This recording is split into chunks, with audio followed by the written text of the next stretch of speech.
بسم اللہ الرحمن الرحیم۔ السلام علیکم دوستو، بھارت کے کشمیر میں ظلم کے پیچھے دراصل اسرائیل ہے۔ اسرائیل بھارت کے ذریعے کشمیر میں ظلم کر رہا ہے۔ خفیہ ذرائع سے اطلاعات موصول ہوئی ہیں کہ بھارت کے ساتھ اسرائیل ملا ہوا ہے اور کشمیر میں یہ سارا ظلم و ستم دراصل اسرائیل کروا رہا ہے۔ اس وقت کشمیر کو فلسطین بنا دیا گیا ہے۔ بھارت نے اسرائیل کے ساتھ خفیہ پلان بنایا ہے جس کے مطابق کشمیر کو فلسطین ماڈل کے مطابق بنایا جا رہا ہے۔ اسرائیل اور بھارت دونوں چاہتے ہیں کہ کشمیر کو بھی فلسطین بنا دیا جائے اور اس کا کوئی ثانی نہ ہو۔ اسرائیل چاہتا ہے کہ کشمیر میں ظلم و ستم کے پہاڑ توڑ دیے جائیں، جس کے لیے وہ بھارت کی مدد لے رہا ہے۔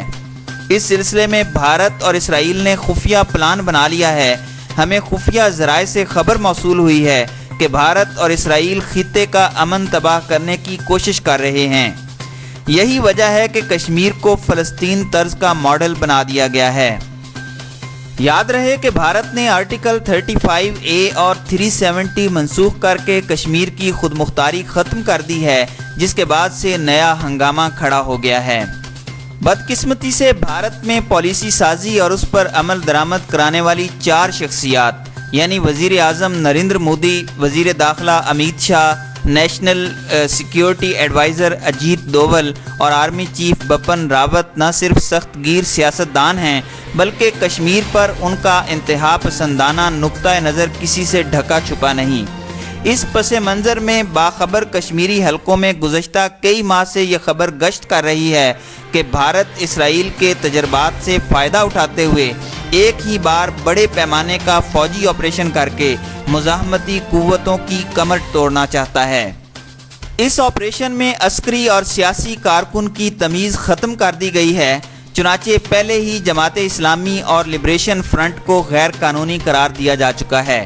اسرائیل نے فلسطینیوں کی نہ صرف عددی طاقت کو پارا پارا کیا بلکہ انہیں سیاسی اور نفسیاتی طور پر شکست و ریخت سے دوچار کیا۔ گزشتہ کچھ برسوں سے اسرائیل بھارت کو یہ سبق سکھا رہا ہے کہ طاقت کا بے محابہ استعمال کرو اور عالمی برادری کی فکر مت کرو۔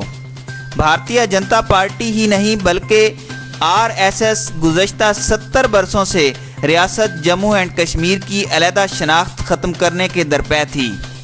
دوسری جانب افغانستان میں جاری مذاکرات اور طالبان کو قومی دھارے میں شامل کرنے کی امریکی کوششوں اور پاکستان کے مسلسل فروغ پذیر کردار نے بھی بھارتی حکام کو سخت پریشان کر رکھا ہے۔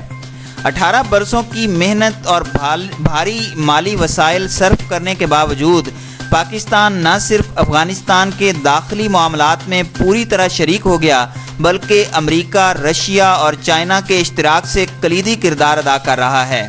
توقعات کے برعکس بھارت کے اتحادیوں نے اسے مذاکراتی عمل سے نہ صرف باہر رکھا بلکہ اسے ہوا بھی نہیں لگنے دی۔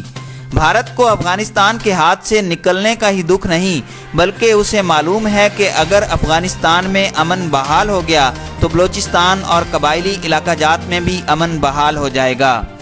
امریکہ بالخصوص صدر ٹرمپ پاکستان کے نقطہ نظر کو اب زیادہ بہتر طریقے سے سمجھ رہے ہیں، کیونکہ وہ افغانستان کے فوجی انخلاء اور طالبان کے ساتھ معاہدہ کر کے امریکی رائے عامہ کو یہ باور کرانا چاہتے ہیں کہ وہ سابق صدور بالخصوص براک اوباما سے زیادہ کامیاب اور مشکل تنازعات کے حل میں زیادہ مہارت رکھتے ہیں۔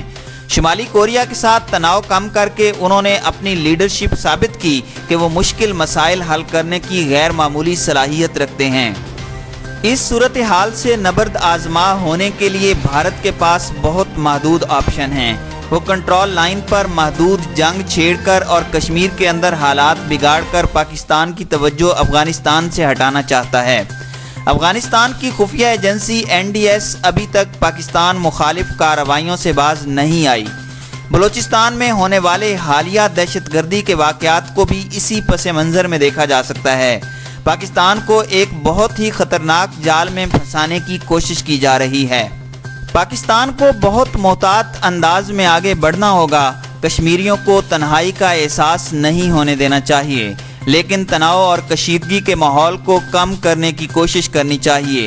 اقوام متحدہ، یورپی یونین اور امریکہ سمیت دوست ممالک سے تعاون حاصل کیا جائے، افغانستان کا تنازع حل ہو گیا تو پاکستان کے اکثر مسائل حل ہو جائیں گے اور وہ زیادہ مؤثر طریقے سے کشمیریوں کی مدد کر سکے گا۔